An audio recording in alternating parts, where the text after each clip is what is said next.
Le 28 février 2026, l'ayatollah Ali Khamenei, guide suprême de la République islamique depuis 1989, est mort sous les frappes conjointes des États-Unis et d'Israël.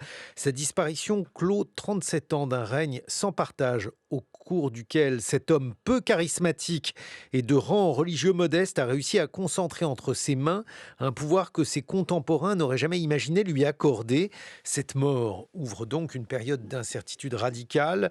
Qui peut succéder à une institution incarnée dans un seul homme? Bonjour Jean-Pierre Perrin. Bonjour.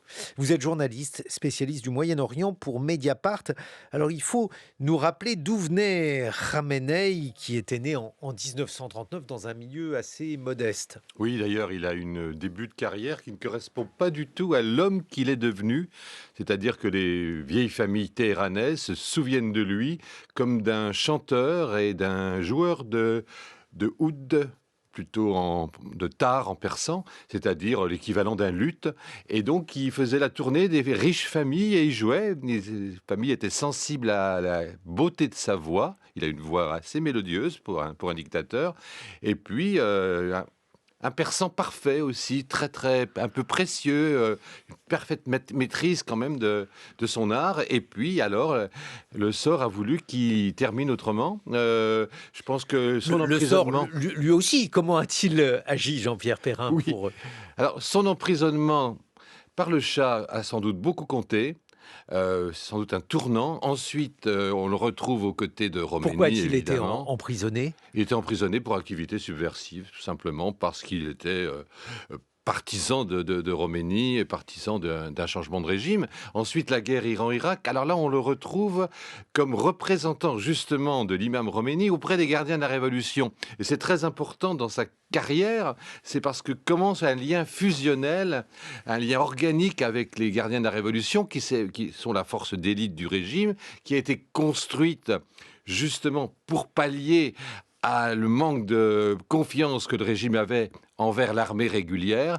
Première mission des gardiens de la Révolution, ça a été de réprimer férocement, on l'a oublié, le soulèvement kurde de cette époque. On est en 79-80, notamment le siège de la ville de Sanandaj. Alors, il a donc cette relation depuis le début avec les gardiens de la Révolution. Quelque chose aussi qui va être important dans sa vie, c'est l'attentat. Il va perdre son bras droit. Qui sera paralysé. Et ensuite, donc, il est nommé guide parce que Khomeini, sur son lit de mort, aurait, je mets un conditionnel, hein, parce qu'on ne peut pas être vraiment sûr, aurait murmuré son nom sur son lit de mort. Et donc, le voilà guide, il n'est pas préparé du tout à la fonction, dit-il. Et d'ailleurs, dans ses premières déclarations, il se montre un peu surpris et maladroit en disant « Mais moi, je ne suis pas vraiment qualifié pour le job ».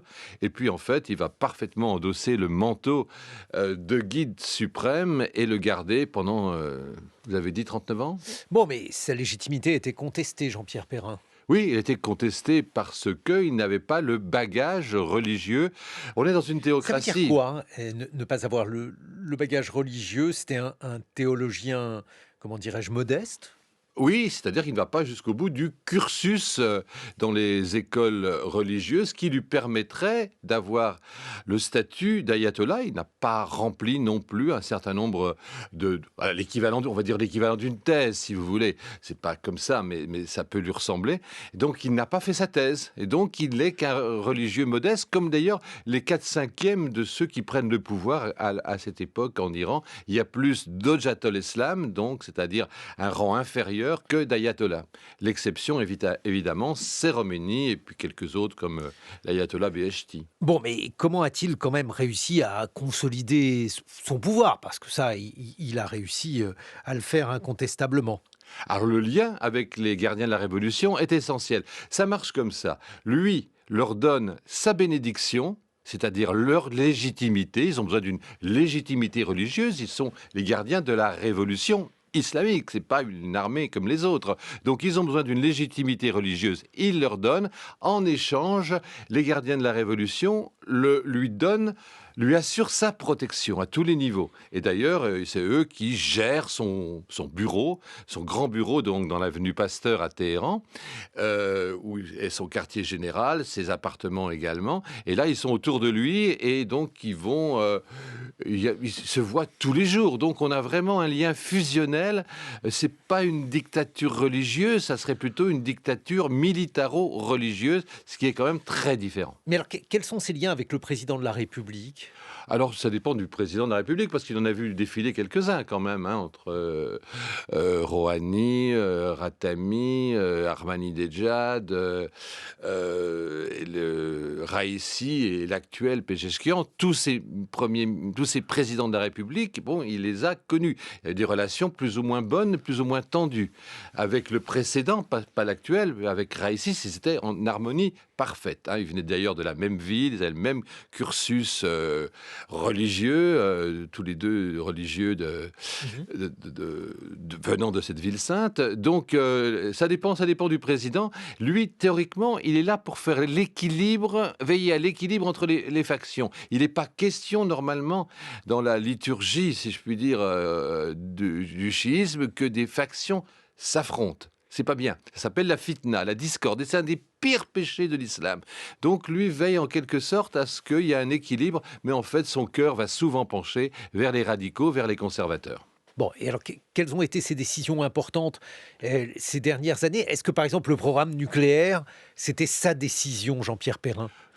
La sienne ou celle des gardiens de la Révolution, peut-être les deux ensemble, on ne peut pas savoir. Là, on est trop dans le secret des secrets. Bon, simplement, la décision d'avoir un programme nucléaire remonte avant qu'il se devienne président. Lui, simplement, va mettre plutôt le paquet, si on peut dire, en ce qui concerne le programme nucléaire iranien, qu'on va découvrir effectivement sous son règne vers 2002-2003. Il existait déjà avant, mais on le découvre, du moins les services de renseignement américains le découvrent à cette époque.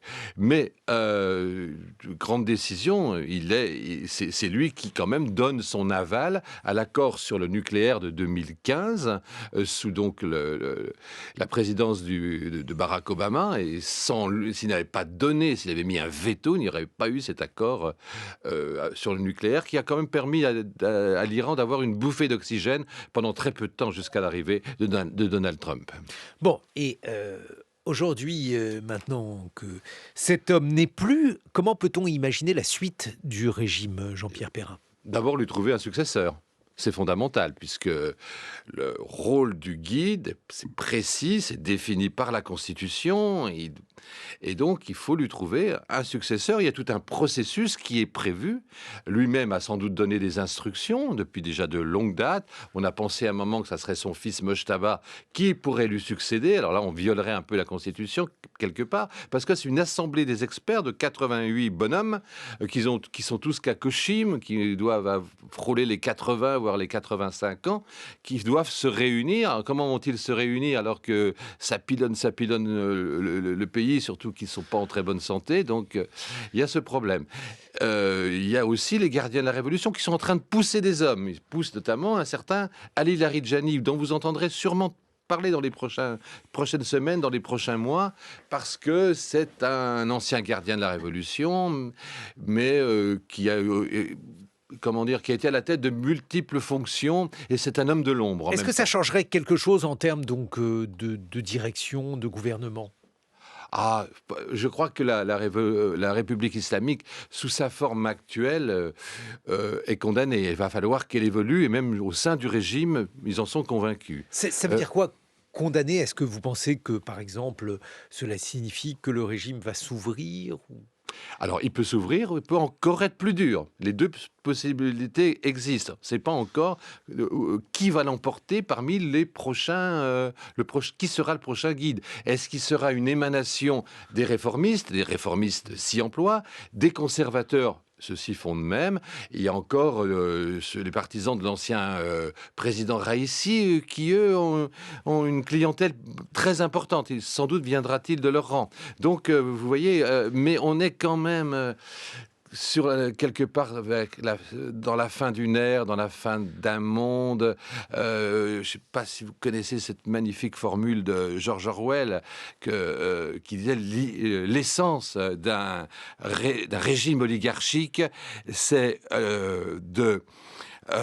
comment dire, c'est d'imposer un mode de vie et une façon de voir le monde, c'est d'imposer ce mode de vie et cette façon de voir le monde des morts aux dépens des vivants. Et on est un peu, c'est ça, on voit toute l'idéologie quand même du régime est mortifère, le culte du martyr à tous les niveaux, les phrases de Khomeini qui déjà parlaient de la nécessité pour revivifier l'islam, de faire couler le sang. Donc les martyrs sont la torche de l'islam, disait-il. Donc on voit quand même que ça ne correspond plus du tout aux aspirations de la jeunesse qui, elle, a envie de vivre. Et on lui donne comme message, vous devez mourir. Donc il y a une sorte de hiatus qui va quand même en s'effilochant avec la mort de Khamenei.